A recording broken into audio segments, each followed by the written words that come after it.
Tara, aral tayo ng data visualization.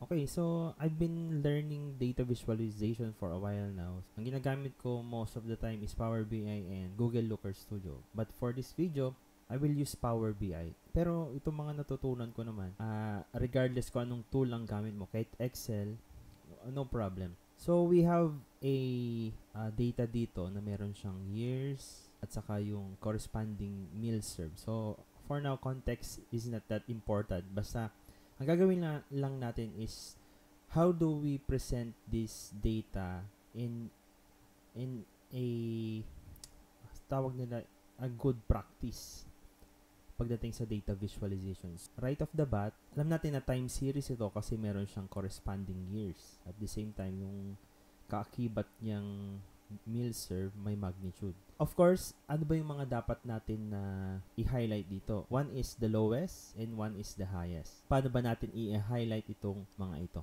Okay, punta na tayo sa builder. So, I will try to show this in 3 ways na alam ko kasi yun nga, sabi ko sa inyo, nag-aaral din ako katulad ninyo. So, samahan nyo lang ako. Kung may mali akong masasabi, then tell me, there's no problem. So, ilagay natin ito. Pag nataon na yung company o yung pinagtatrabahuan ninyo is likes it in a tabular form, then there's no problem in that. So, as long as it is clear, the fonts are readable, the font size, and yung mga yon dapat readable. Now, the challenge here is how do you show na ito yung highest at ito yung lowest, 'di ba? One way pagdating sa tabular is the use of colors.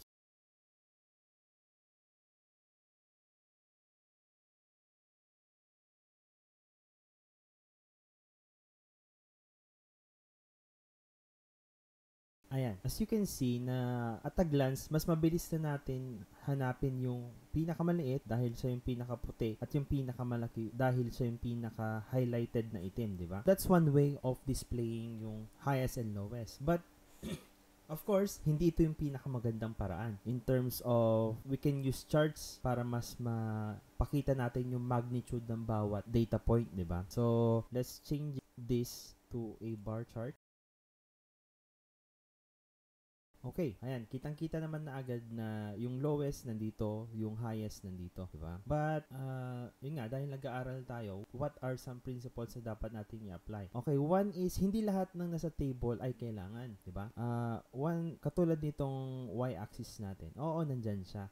But the problem is, sometimes people just want to have the specific or the estimate on how large the data point is, 'di ba? So gusto natin malaman kung ano yung estimated value or exact value pagdating dito, 'di ba? Oo, pwede mo sabihin, okay, malapit siya sa 300k, around that ano na lang part. Of course, pagdating din naman sa Power BI, we have tooltips.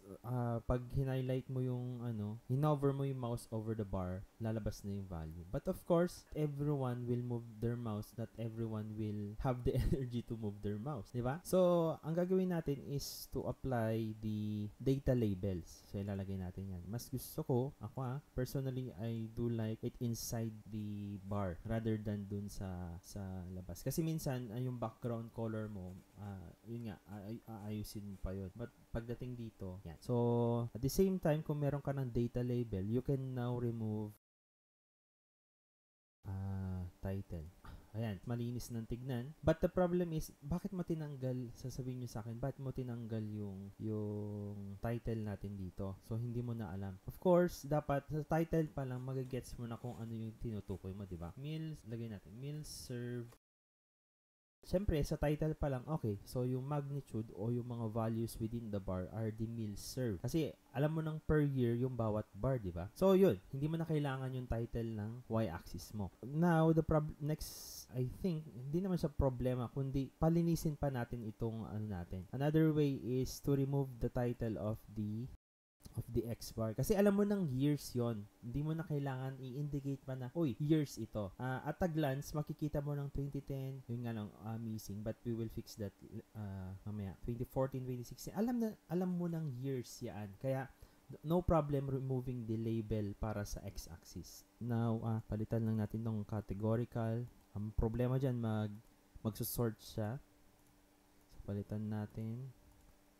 Ayan. Okay, as you can see now, meron na tayong mas malinis na chart, bar chart. Hanggat maaari, remove natin yung mga unnecessary stuff as long as kaya mong ipakita na agad yung mga elements within the chart. Okay, we have a good for now, this is a good title kasi it's just quick explain na meron tayong meal served per year. So yung magnitude ng bawat bar o yung taas ng bawat bar is the meal served na kada taon. Okay, okay na ba ito? So at a glance, mapapansin mo na yung pinakamaliit at yung pinakamalaki. Alam mong 2016 yung pinakamalaki. But of course, there are ways na, alam mo yun, para yun agad yung focus nung magbabasa. So ang gagawin natin ngayon is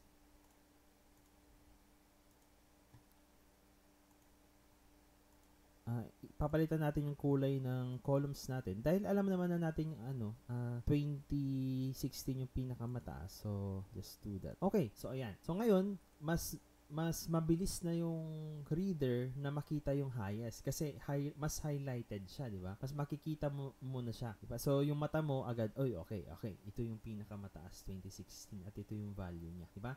Yun nga, sasabihin niyo naman, why not highlight the smallest too? Yun nga, visually, yung smallest has the smallest bar. Visually, yung mata mo pupunta na agad doon sa pinakamaliit na yun. So you don't have to emphasize with color yung 40K na yan, yung 2010 na yan. Kasi maliit na siya kumpara sa karamihan, di ba? So ayan, that's one way na pwede nating i-display yung data. And the last way that I think of na pwede nating i-summarize itong data is using a line chart. So medyo, ayan, at a glance, okay, so uptrend yung natin. Makikita mo na agad na medyo pataas yung meal served kada taon. Diba? Nagsimula sa pinakamababa at makikita mo na malaki yung difference ng pinakamababa dun sa present natin. At the same time, nakikita na natin yung pinakamataas. Yun na maganda sa line chart is tinatanggal niya yung nuances ng colors ng bar chart, basta pinapakita na lang niya yung magnitude or yung relative position ng mga natin, yung mga data points natin. So for us to clean this, kasi yun nga, itong 278K medyo tumatama na sa ceiling ng, so ang gagawin natin, papalitan natin ito yung maximum niya, dahil 278, gawin natin 300. Ayan. So medyo bumaba na siya at lumipat na rin yung level niya. Then palitan din natin yung kulay. Let's say yung line as gray. Another is add data markers. Ayan. So para ma-emphasize lang yung point na yun. Kasi pag wala, parang mag-estimate yung mata mo. Pag hindi mo hinover yung mouse mo like this one, na may linya siya throughout the so baka i-estimate mo. But it's best practice na maglagay tayo ng marker at each data point. And then highlight the highest. Of course, there are more better ways than manually or hard coding the highest. Meron gagamit tayo ng DAX. Pero sa ngayon hindi natin gagawin 'yon. Just the main principle of visualizing data. So, of course, kung wala kang title, you can just add the series label. At of course, pagandahin natin 'yan. Wag yung template na preset na meal served. Ayan. So, kung marami kang series o marami kang lines, you can use series label para mapakita mo. Ayun nga, you don't want your viewers to strain their eyes, di ba? For now, dahil iisa lang yung line natin, hindi natin malagyan ng legend. But kung marami yung lines na yan, you don't want your audience to move their eyes pabalik-balik. So, nandito minsan yung legends eh. So, why not just follow the line then followed by the series name. So, ayan. So, ayan. So, ganun mag-visualize ng data. Ayun nga, sabi ko, nag-aaral din ako. So, kung may suggestion kayo, why not comment it out? Why not, ayun nga. So, kung nagustuhan nyo yung video ko, I know, marami pa akong ipopost kasi nag-aaral din ako. Kung may mali o may suggestion kayo, please comment. Don't forget, ito na rin. Don't forget to follow, subscribe, give this video a like. Thank you for watching. Kita-kita ulit tayo. Thanks!